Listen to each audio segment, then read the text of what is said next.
Halo guys, berjumpa kembali dengan saya Deddy Sarkani di Media Kata Nalar. Kali ini kita berkesempatan untuk melihat langsung salah satu agenda politik formal yang sering dilaksanakan oleh anggota DPRD di seluruh kabupaten kota se-Indonesia tentunya.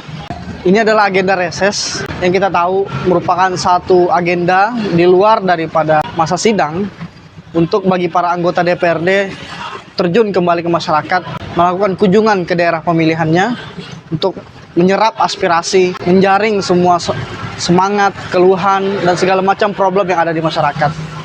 Dan kali ini kita berkesempatan hadir meninjau pelaksanaan reses salah satu anggota DPRD anak muda di Kota Tarakan, yaitu Saudara Adiansah.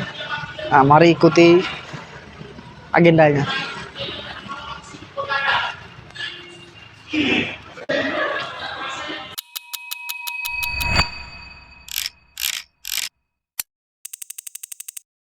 Come inside of my heart if you're looking for answers. Look at the stars, go a little bit faster.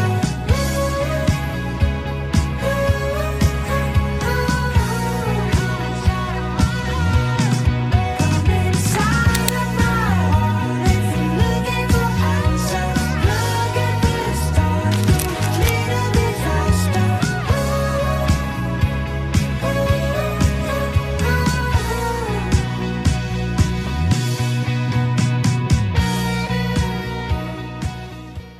Assalamualaikum Pak Dewan. Waalaikumsalam Sehat kita Kanda. Alhamdulillah.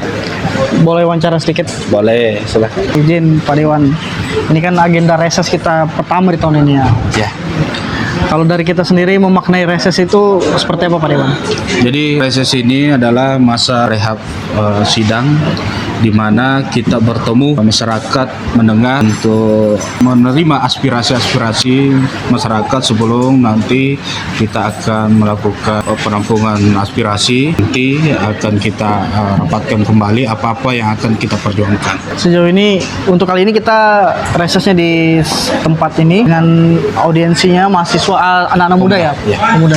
Jadi saya kemarin sudah melaporkan bahwa insya Allah akan ada 4 titik tempat reses saya. Yang pertama ada 4 kelurahan di Karangharapan, Karanganyar Pantai, Karangrejo, dan Karangbalik. Jadi ada 4 titik. Kenapa saya lakukan 4 titik? Supaya apa? Supaya saya bisa mendengar ada berbagai di setiap kelurahan.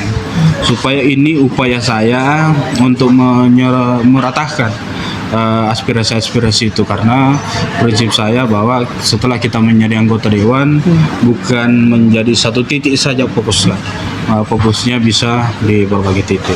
Tadi saya dengar kita menyampaikan selain menyerap aspirasi, kita juga memberi motivasi kepada anak-anak muda. Seperti kalau menurut kita sendiri seperti apa makna kepemimpinan dan jabatan yang kita emban Pak Dewan? Ya, jadi ini memang menjadi hal yang harus betul-betul saya suarakan. Apalagi kita di dalam hal ini masih betul-betul masih muda, jadi harus menjadi langkah supaya insya Allah ke depan pemuda harus siap untuk menjadi pemimpin masa depan, supaya ke depan semakin banyak pemuda yang berkontribusi untuk negara. Kenapa? Kalau betul-betul pemuda yang berkontribusi, otomatis jiwanya akan menjadi tumbuh. Apa yang disampaikan tadi antara idealisme dan realisme itu akan menjadi betul beda alur. Jadi sudah dipastikan beda alurnya, ideal, realismenya berbeda. Jadi tidak bisa berbareng lagi.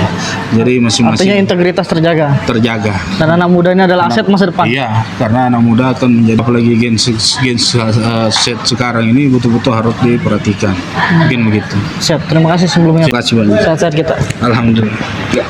Esensi dalam proses demokrasi adalah bagaimana pelibatan masyarakat dalam setiap pengambilan keputusan atau kebijakan di publik itu terasa bagi masyarakat itu sendiri.